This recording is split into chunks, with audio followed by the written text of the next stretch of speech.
గెలిచిన నాయకుడున్న పట్టణ అధ్యక్షుడే అక్కడ షాడో ఎమ్మెల్యేనా? ఆయన మంచితనమే కొందరికి అలుసవుతోందా? పగలు టీడీపీ, రాత్రి వైసీపీతో అంటకాగుతూ అక్కడ డబుల్ గేమ్ ఆడుతున్నది ఎవరు? చివరికి ఎమ్మెల్యేని కలవాలన్నా ఆయన పర్మిషన్ ఉండాల్సిందేనా? స్థానిక ఎన్నికలకు సిద్ధమవుతున్న వేళ ఓ నాయకుడి వల్ల అక్కడ అధికార పార్టీ నష్టపోయేలా ఉందా? ఇంతకీ ఏదా నియోజకవర్గం? ఎమ్మెల్యే కళ్లకు గంతలు కడుతున్న ఆ షాడో ఎవరు?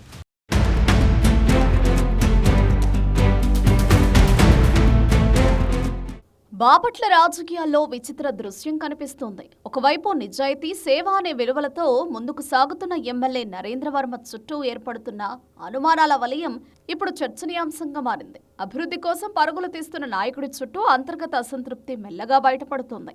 సార్ మంచోడే, కానీ నిజం ఆయన దాకా చేరడం లేదన్న మాట స్థానికంగా పలువురి నోళ్లలో వినిపిస్తోంది. నాయకుడి ఆలోచన ఒకటైతే అమలు చేసే వారి ఉద్దేశం వేరైతే ఫలితాలు ఎలా మారిపోతాయో చెప్పేందుకు బాపట్లలో జరుగుతున్న పరిణామాలే నిదర్శనమంటున్నారు.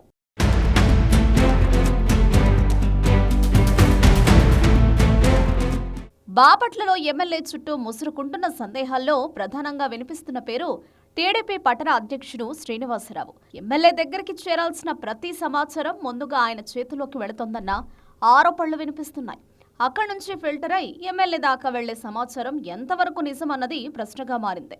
నేను చూసుకుంటా, నేను మాట్లాడతా అంటూ అన్ని విషయాల్లో శ్రీనివాసరావు జోక్యం పెరిగిందంటున్నారు స్థానిక నాయకులు.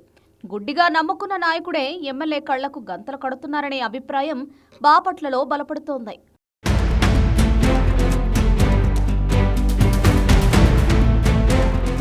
సంవత్సరాల పాటు పార్టీ కోసం కష్టపడి కష్టకాలాల్లో నిలబడ్డ నాయకులు అధికారంలోకి వచ్చాక తమను పక్కన పెట్టేశారన్న అసంతృప్తితో ఉన్నారు. మా మాట వినడం లేదు, మా సమస్యలు పట్టించుకోవడం లేదన్న ఆవేదనలో ఉంది పార్టీ క్యాడర్. ఎమ్మెల్యేను కలిసే అవకాశాలు తగ్గిపోవడం, మధ్యలోనే కొందరు ఆపేస్తుండడం పార్టీ శ్రేణుల్లో అసహనాన్ని పెంచుతోంది. ఒక పార్టీకి బల నాయకుడు మాత్రమే కాదు, క్యాడర్ కూడా. జెండా పట్టాల్సిన క్యాడర్ విసిగిపోతే పార్టీకి నష్టం తప్పదు. బాపట్లలో ఇప్పుడు అదే పరిస్థితి కనిపిస్తోందని అంటున్నారు. ముఖ్యంగా బీసీ వర్గాలు, గౌడ వంటి కీలక సామాజిక వర్గాల్లో అసంతృప్తి పెరుగుతోంది.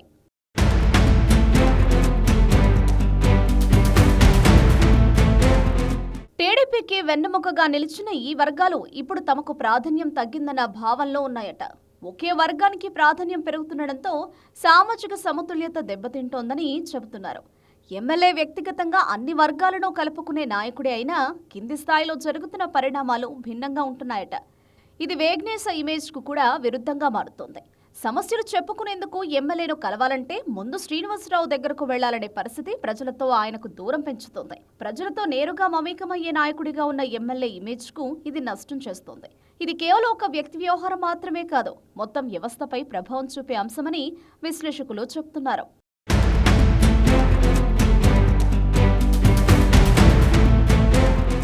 ఎమ్మెల్యే ఓ నాయకుడిని నమ్ముకోవడంతో ఇన్ని సమస్యలు తలెత్తుతుంటే ఇక అత్యంత సన్నిహితమైన అంశం డబుల్ గేమ్ ఆరోపణలు. పగలు టీడీపీ నాయకుడిగా కనిపిస్తూ రాత్రికి వైసీపీ నేతలతో సన్నిహితంగా ఉంటున్నాడన్న ప్రచారం స్థానికంగా పెద్ద చర్చకు దారితీసింది. ప్రత్యేకంగా ఆయన వ్యాపార కార్యక్రమాలకు వైసీపీ మాజీ ఎమ్మెల్యే కోన రఘుపతి హాజరు కావడం తమ్ముళ్ల అనుమానాలకు కారణమైంది. ఇది వ్యక్తిగత సంబంధమా లేక రాజకీయ వ్యూహమా అన్న సందేహం పెరుగుతోంది.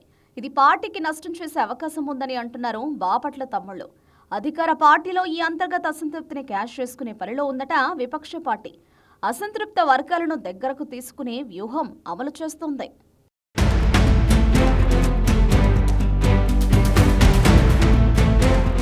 ఇదే సమయంలో బాపట్ల మున్సిపల్ కార్పొరేషన్లో జరిగిన ఏసీబీ దాడులు పట్టణాన్ని ఒక్కసారిగా ఉలిక్కి పడేలా చేశాయి. ఒక ఆర్ఐని రెడ్ హ్యాండెడ్గా పట్టుకోవడం చిన్న విషయం కాదని అందరికీ అర్థమైంది. ఇది ఒక్క ఉద్యోగి తప్పిదం కాదని, దీని వెనక పెద్ద నెట్వర్క్ ఉందన్న అనుమానాలు బలంగా వినిపిస్తున్నాయి. పట్టణంలోని ఒక కీలక నేత కనుసన్నలోనే మున్సిపల్ వ్యవహారాలు నడుస్తున్నాయన్న ఆరోపణ ఇప్పుడు బహిరంగమైంది. ఆ నాయకుడి వల్లే ఈ లంచాల వ్యవస్థ పెరిగిందని ప్రజల్లో తీవ్ర ఆరోపణలు వెల్లువెత్తుతున్నాయి. ఇప్పటికే ఎన్నో ఫిర్యాదులు వచ్చినా చర్యలు లేకపోవడం వల్లే ఈ పరిస్థితి వచ్చిందని విమర్శలు వినిపిస్తున్నాయి.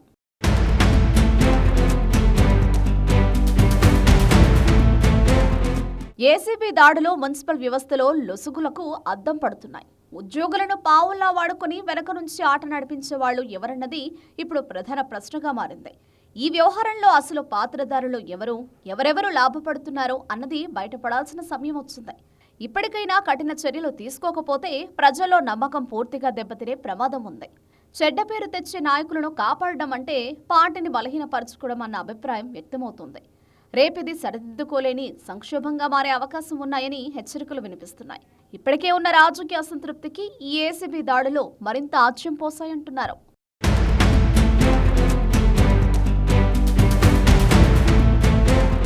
బాపట్లలో జరుగుతున్న పరిణామాలు పార్టీ ఇమేజ్కు సంబంధించిన సీరియస్ ఇష్యూగా మారుతున్నాయి. ఎమ్మెల్యేకు తెలియకుండా జరుగుతున్న వ్యవహారాలా లేక తెలిసినా నియంత్రణలో లేకపోవడమా అన్న చర్చ మొదలైంది. ఎమ్మెల్యే నరేంద్ర వర్మ నిజాయితీపై ఎలాంటి సందేహం లేకపోయినా ఆయన చుట్టూ ఏర్పడిన వలయం ఇప్పుడు ఒకదాని తర్వాత ఒకటిగా సమస్యలను తీసుకొస్తుంది. ఇదే పరిస్థితి కొనసాగితే పార్టీ భవిష్యత్తుపై తీవ్ర ప్రభావం చూపేలా ఉంది. ఎందుకంటే నాయకుడి బలం ప్రజల నమ్మకం ఒకసారి దెబ్బతింటే తిరిగి సాధించడం చాలా కష్టం. ఎమ్మెల్యే సరైన నిర్ణయం తీసుకుంటే ఒకలా ఉంటుంది, లేదంటే మరోలా ఉండబోతుంది.